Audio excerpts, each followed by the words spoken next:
We gaan vanmorgen een fundamentele vraag bekijken over het christelijk geloof. En uw antwoord op die vraag, het heeft gevolgen voor u op de lange termijn. En de vraag is, wie is Jezus Christus? En dat is ook van de eerste keer de titel van deze prediking. Wie is Jezus Christus? En we vinden ook een antwoord daarop in onze tekst van morgen. Nu, Jezus is met zijn discipelen, zijn apostelen eigenlijk, in het gebied van Caesarea Filippi. Dat ligt helemaal in het noordoosten van het land, Israël. En de naam Caesarea Filippi, ja, de naam Filippi, dat zegt iets. Het heeft die naam van de vorst Philippus gekregen. Caesarea, ja, genoemd naar de keizer. Maar de naam Filippi werd toegevoegd om dat te onderscheiden van de andere stad aan de kust met de naam Caesarea. Maar het was een rustige locatie, een tijd om aan de kant te komen. En de Heere heeft zijn bedoeling in alles. Hij wilde meer tijd met zijn apostelen meemaken. Hij wilde bepaalde dingen aan hen leren. Hij had hen al geleerd, ze moesten aan de arme mensen denken, Joden en heidenen. Hij had hen gewaarschuwd in het gedeelte net voordien over het gevaar van valse leer, valse ideeën, die zo gemakkelijk binnen hun denken kon komen. En dat kan met ons ook gebeuren. Dus Jezus, hij neemt de tijd nu om met zijn discipelen te spreken. En ja, in het evangelie naar Johannes, we gaan dat nu niet opzoeken, maar we merken er is een langere stuk in dat evangelie waar Jezus specifiek aan de kant komt, als het ware, voor zijn 12 apostelen. De hoofdstukken 13 tot en met 16, een lang gedeelte, staat enorm veel daarin. Dingen die hij nog aan hen wilde zeggen voor zijn vertrek.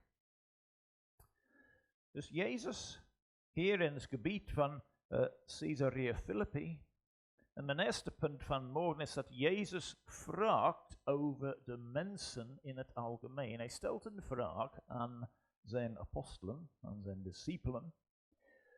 Wie zeggen de mensen dat ik, de Zoon des mensen, ben?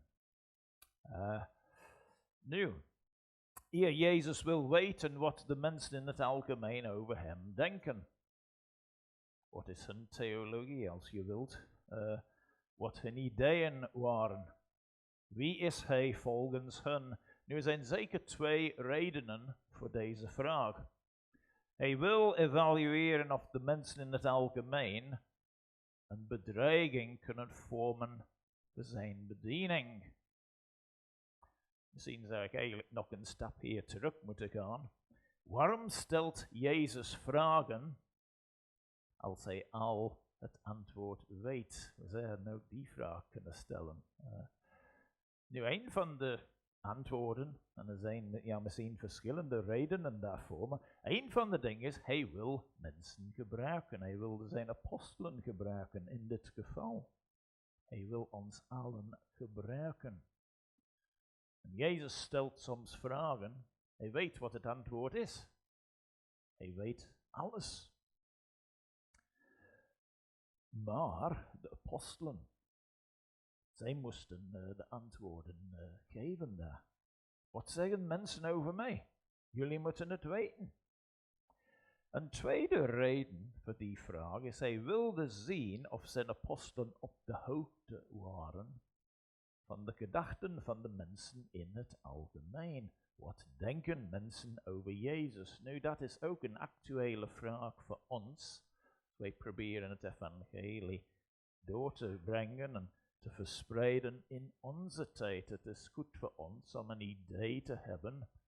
Ja, waar moet ik met deze persoon beginnen? Is dat iemand die misschien iets of een beetje weet over de Bijbel? Kan een beetje voorkennis vermoeden? Of is het iemand die absoluut niets weet? En er zijn ook mensen die absoluut niets weten over de Bijbel. Het is goed, nuttig om te weten waar moet men beginnen in een gesprek. Hij wilde dat zijn apostelen, dat ze wisten wat de mensen over hem denken. Nu de antwoorden alleszins komen. Ze zeiden, vers 14, sommigen zeggen ja, Johannes de Doper, anderen Elia, weer anderen Jeremia of een van de profeten. Nu het lijkt dan van de antwoorden dat de meeste mensen dachten dat Jezus een profeet was. Nu dat is hij ook, dat was hij, dat is hij, maar we weten vanuit de Bijbel, hij is veel meer dan dat. Veel meer. Hij is veel meer dan een profeet, hij is zoveel voor zijn kinderen. Hij is onze Heere, heiland, verlosser, middelaar, grote hoge priester, redder, geneesheer, leidsman. Maar deze antwoorden kwamen aan allemaal de namen van profeten die hier genoemd zijn. Johannes de Doper, die moest de weg voorbereiden voor de komst van onze Heere op aarde. En anderen Elia, en de bediening van Johannes de Doper was in de geest van Elia. En Jezus zei zelf over Johannes de Doper, hij is de Elia die zal komen. En hij is al gekomen. Dus Elia, een heel belangrijk figuur in het Oude Testament. En Jeremia. Ja, Jeremia, ja, wij zochten dit vers op. Afgelopen dinsdag in de Bijbelstudie waren wij in het boek Jeremia. Met de vraag, waar vinden wij Christus in Jeremia? En er zijn vergelijkingen daar. Dat hebben we ook dinsdagavond gezien. Man van smaten, zo werd onze Heer genoemd. In de profetie naar Jesaja. En Jeremia is ook bekend als de profeet of de huilende profeet. Maar Jeremia, er is ook een legende over hem verteld. Het is te vinden in de apocryfe boeken, 2 Maccabeeën. Die horen niet bij onze Bijbels, maar in de Rooms-Katholieke Bijbel wel. Maar er is een legende over Jeremia, heeft de ark van het verbond in veiligheid gebracht voor de ballingschap en heeft het in een spelonk verborgen. En niemand mocht weten waar het was. Ja, je kunt dat in 2 Maccabeeën lezen. Dat is, een beetje belachelijk, maar ze zagen Jeremia tenminste in de legende of traditie een bewarer van het verbond. Dat was hij wel, maar alleszins, deze namen die genoemd werden, ze waren allen profeten. Profeten, zij verkondigden het woord van God. Maar Jezus, hij wilde weten, wat denken mensen over mij? En weten jullie wat mensen over mij denken? Dat is goed om op de hoogte te zijn. Het is één ding om Gods woord door te geven, te proberen over het evangelie te spreken. Het is soms iets anders om te weten, waar moeten wij precies beginnen, Heer? Is het iemand die absoluut niets weet?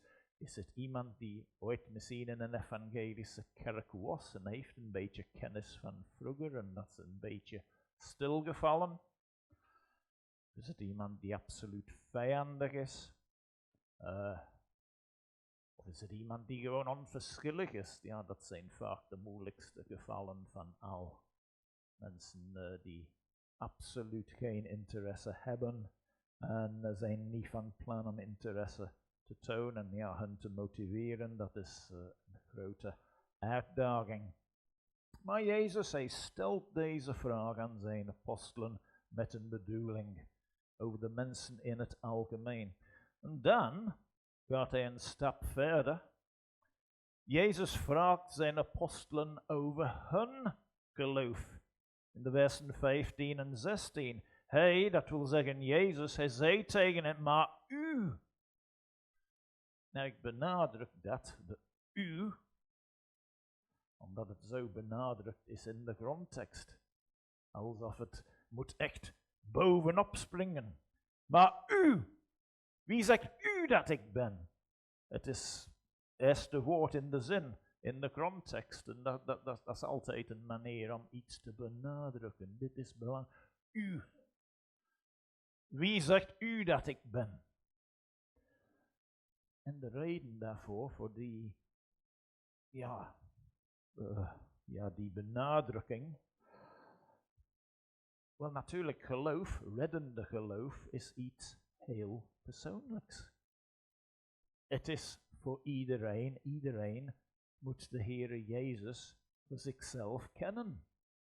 U kunt niet gered worden door het geloof van uw vriend of van uw vriendin. U kunt niet gered worden door het geloof van uw moeder of van uw vader, of door het geloof van uw buurman of buurvrouw, of door het geloof van uw vriendinnen of werkcollega's, wat dan ook. Het is persoonlijk. U moet geloven. Anders bent u geen kind van God. Daarom die nadruk. U. Wie zegt u dat ik ben? Een vraag voor de apostelen. Reddend geloof, dat is iets heel persoonlijks. Natuurlijk geloof in het algemeen, dat is ook gemeenschappelijk. De kerk, dat is een plaatselijke, de kerk universeel, dat is alle gelovigen in alle eeuwen. En sommigen zijn al bij de Heer, maar een plaatselijke vergadering van christenen. Ze functioneren gezamenlijk, doen dingen samen, volgens gaven en talenten en mogelijkheden. Maar als het om persoonlijke, reddende geloof gaat, dat is zeker persoonlijk.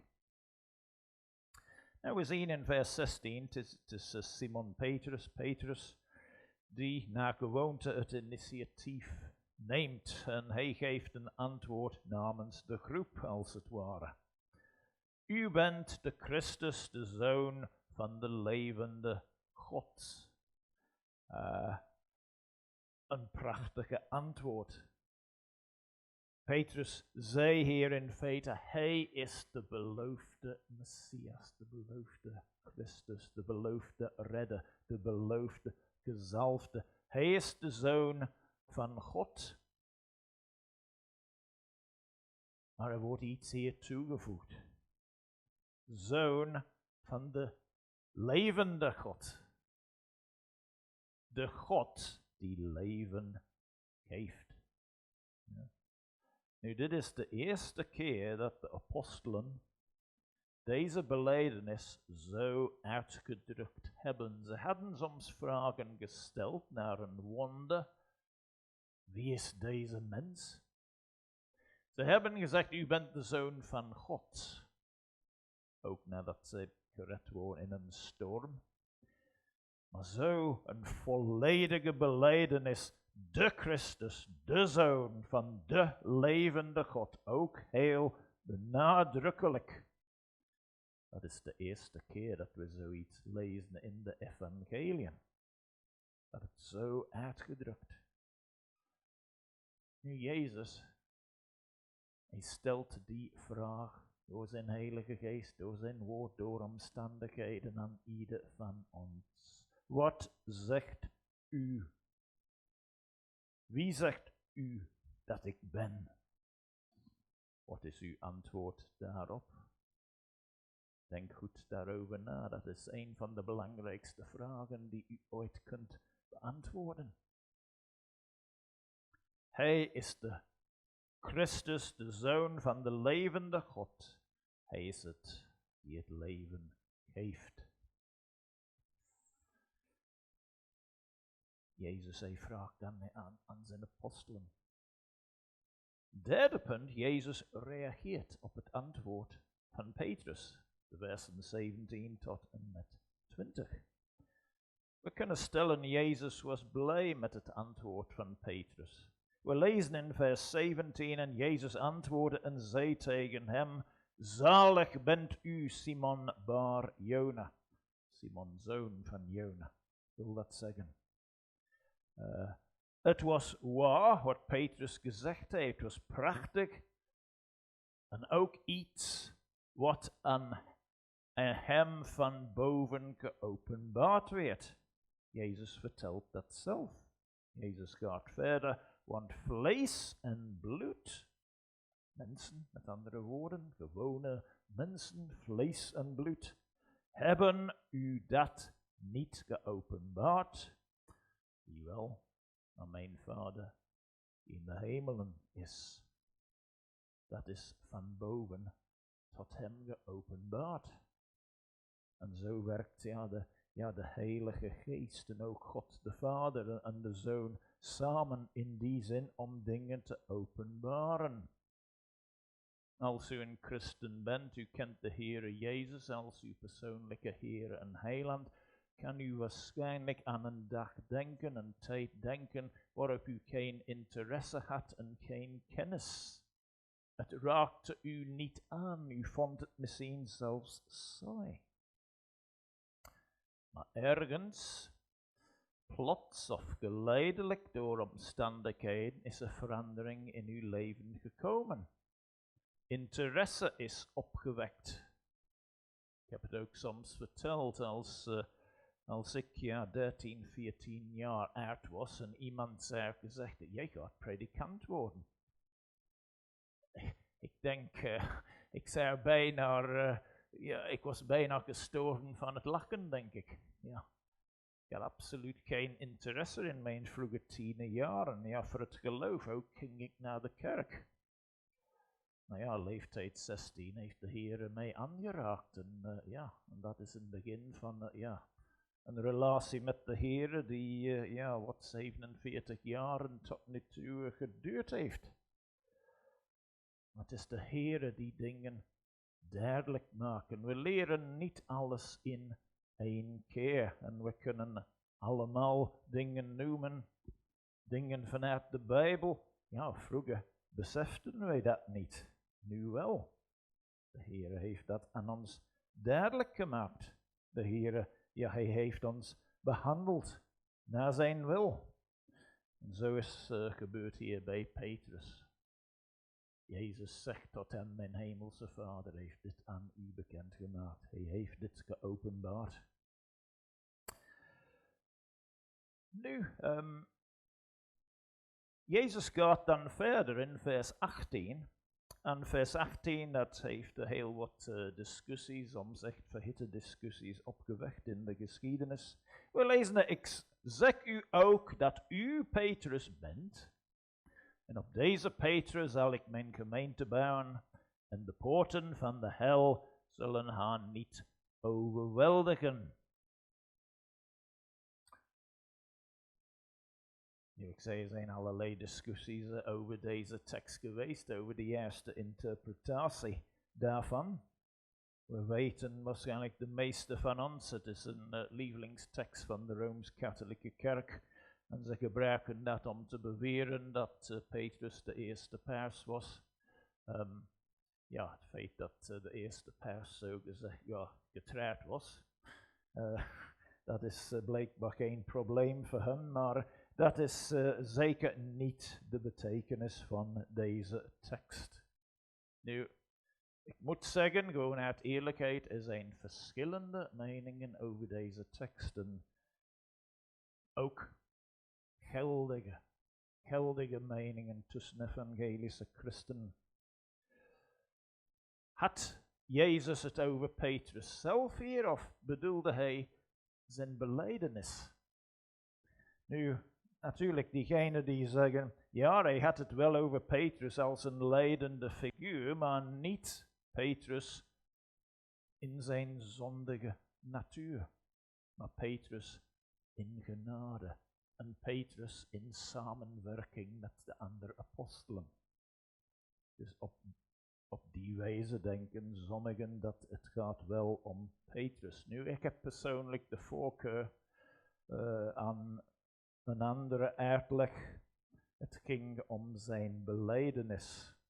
En waarom kom ik tot die conclusie? Wel, er zijn eigenlijk 2 woorden hier in de grondtekst. Dus Petrus en Petra. Eén is mannelijk, één is vrouwelijk. En u bent Petrus, dat was zijn naam. Dan gebruikt hij Petra, de vrouwelijke vorm. Op deze Petra zal ik mijn gemeente bouwen. Dus het lijkt dat de Petra. Wat is het verschil in de betekenis? Er is een beetje overlapping, maar we kunnen kortom zeggen, Petrus betekent steen.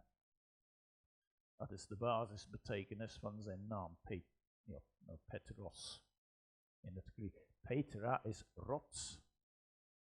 Dus het lijkt dat de rots, het lijkt dat het zijn belijdenis is. Die belijdenis, u bent de Christus, de Zoon van de levende God.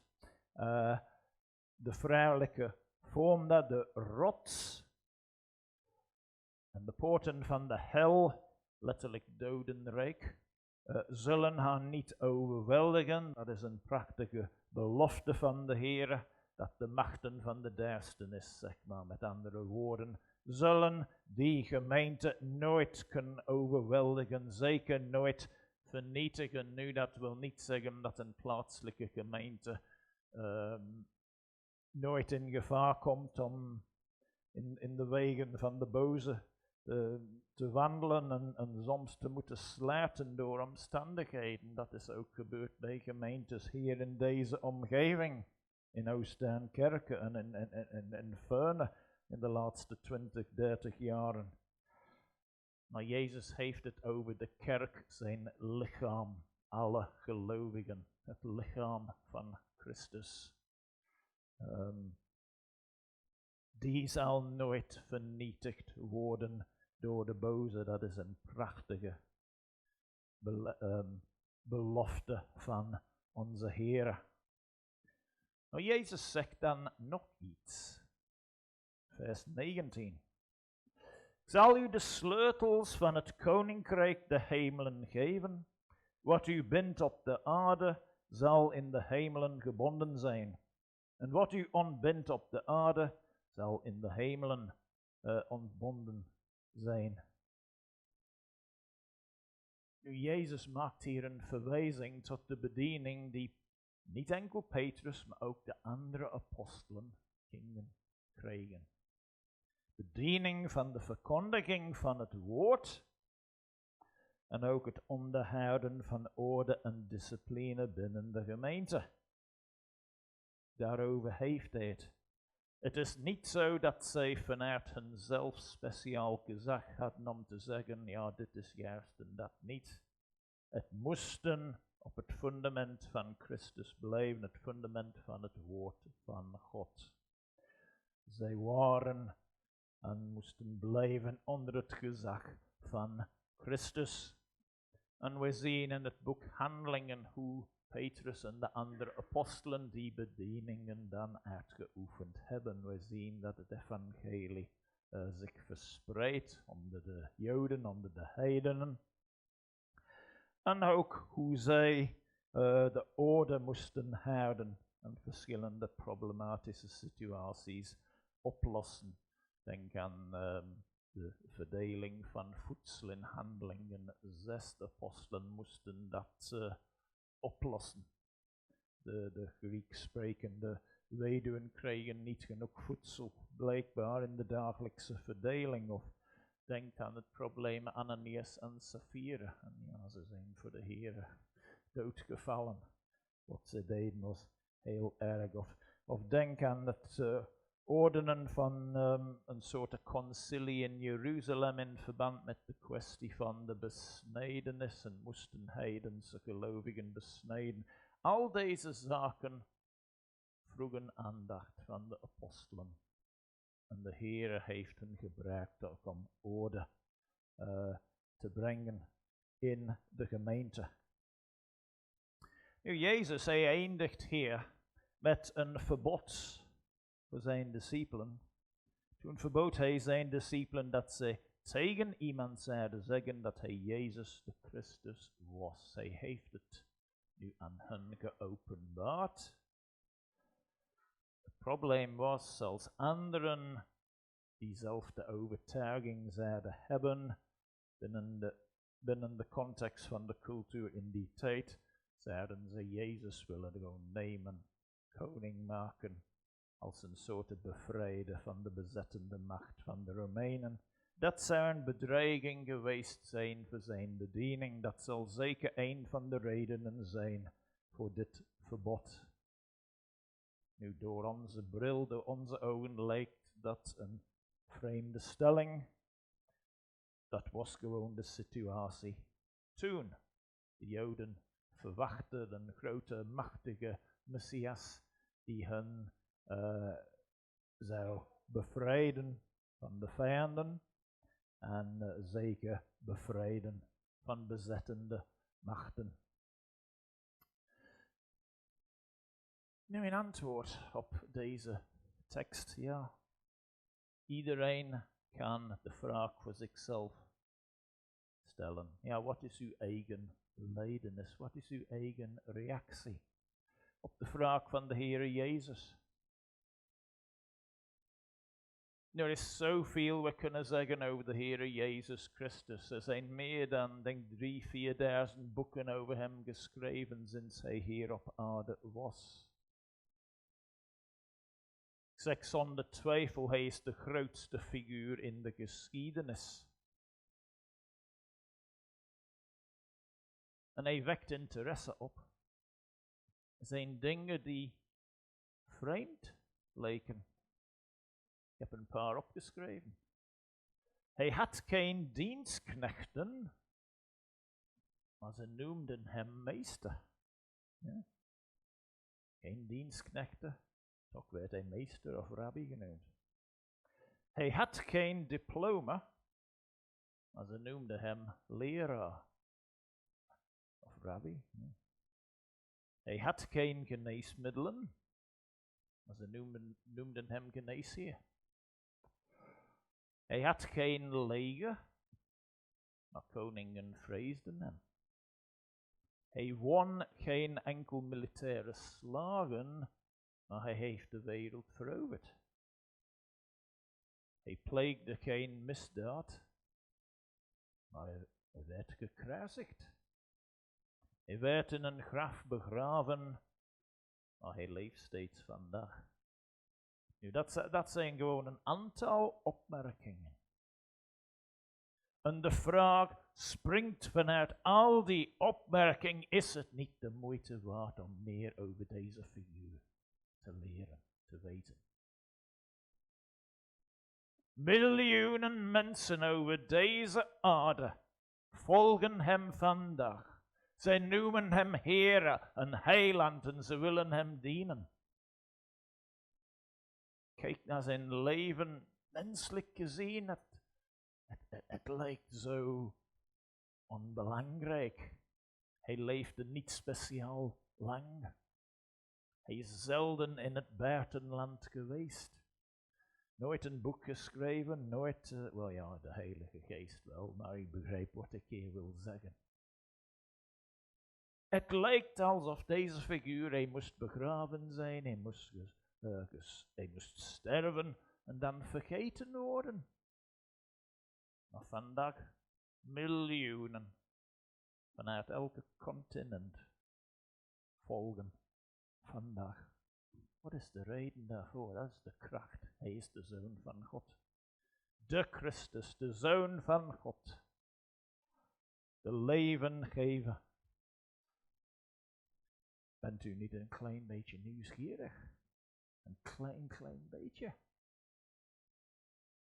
Jezus, hij is de Christus, de Zoon van de levende God.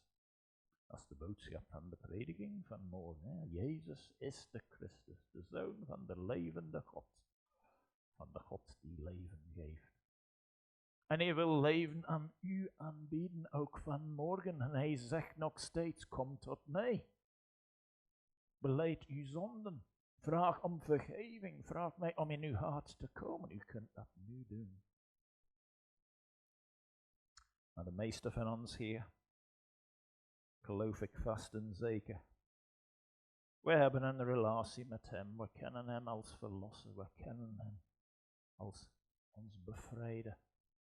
En we willen die relatie met onze schepper steeds verder herstellen. Door de Heere Jezus beter te leren kennen. En wat staat in de weg bij ons? Laat ons dat over aan hem geven. Laat ons tot hem komen in gebed. Zeg tot alle broeders en zusters hier aanwezig, kom tot hem. In gebed, met uw nood. Wat dan ook. U maakt zorgen over iets. U heeft iets in uw hoofd. U bent misschien bang voor iets. U heeft twijfels. Wat dan ook. Kom tot hem in gebed. Mogen de Heer ons daarin helpen en leiden. Amen.